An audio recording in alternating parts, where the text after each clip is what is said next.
ဘဝမှာဘာကြောင့်ဘုံဘုံတို့တွေကငြိမ်းငြိမ်းချမ်းချမ်းအေးအေးဆေးဆေးမနေကြရတယ်လေ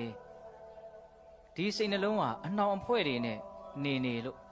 ဟုတ်လားအလိုဆန္ဒတွေမကျေနပ်မှုတွေမတိမှုတွေဒါတွေအနှောင်အဖွဲ့တွေရဲ့ခေါင်းဆောင်ကြီးတွေပဲလေတခုကိုဘုံဘုံတို့လိုချင်နေတဲ့တောင်းတနေတဲ့ဆိုရင်စိတ်ကမလွတ်လပ်တော့ဘူး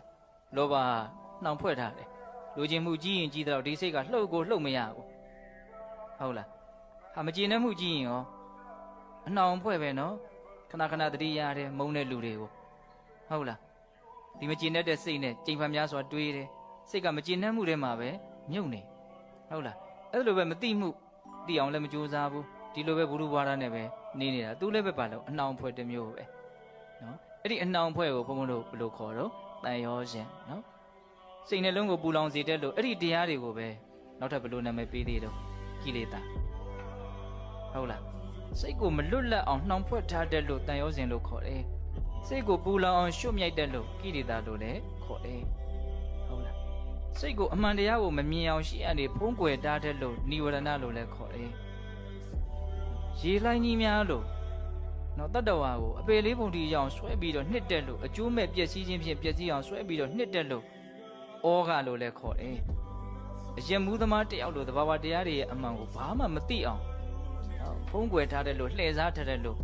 အရက်နဲ့လည်းတူတယ်တဲ့မနေ့ကအဲ့ဒါကိုပြောရကောင်းလားမပြောခဲ့ရဘူးဟုတ်လားမနေ့ကပဂတိအရက်ကြီးပဲပြောရင်းနဲ့အချိန်ကုန်သွားတာအာတဝအရက်ကိုမပြောခဲ့ရဘူးနော်တကယ်တမ်းကဒီကိလေသာတရားတွေကိုလည်းမြတ်စွာဘုရားအာတဝဆိုတဲ့နာမည်နဲ့မဟုတ်ဘူးလားလောဘရဲ့ဒိဋ္ဌိရဲ့မောဟရဲ့ဒီတရားသုံးမျိုးကိုမြတ်စွာဘုရားအာတဝလို့ခေါ်တာလေအာတဝဆိုတာဘာလို့အရက်မူသမားမှအမှန်မသိတာမဟုတ်ဘူးသူကတော့အာတဝနှစ်ထပ်ကွန်းလို့ပြောနိုင်တယ်ဗောနော်ပင်ကိုအာတဝရှိနေတယ်လို့ပဂတိအရက်ကလည်းထပ်တောက်ထားတယ်ဆိုတော့သူ့ဥစားကအမှန်ကိုမြင်နိုင်ကြအကြောင်းကိုသိပြီးတော့မရှိတော့ဟုတ်လားပဂတိအရက်ကိုမတောက်မျိုးတော့လည်းပဲတတိမရှိလို့ရှိရင်အမှန်မသိလို့ရှိရင်စိတ်နှလုံးဟာအာတဝအရက်ကြောင့်မူးဝေနေအောင်ပါပဲသူကလည်းပဲအမှန်မသိနိုင်သေးဘူးနော်အဲ့လိုနှစ်မျိုးရှိတာကိုဘုံဘုံတို့ဘာလို့မလို့နားလေရကိုယ့်ရဲ့စိတ်နှလုံးကိုငြိမ်းငြိမ်းအေးအေးနဲ့တကယ်ကိုပဲအဆင့်မြင့်တဲ့ချမ်းသာတဲ့ဘဝမှာ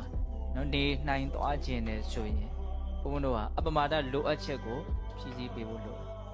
အပမဒလိုအပ်ချက်ကိုဖြည့်ဆည်းမပေးနိုင်ဘူးဆိုရင်ကိုလိုလားတောင်းတတဲ့အဆင့်မြင့်တဲ့ငြိမ်းအေးတဲ့ချမ်းသာတဲ့ဘဝမှာနေနိုင်မှာမဟုတ်နော်ပူပူလောင်လောင်ရှုပ်ရှုပ်ထွေးထွေးနေရင်းနဲ့ပဲသွားမှာပေါ့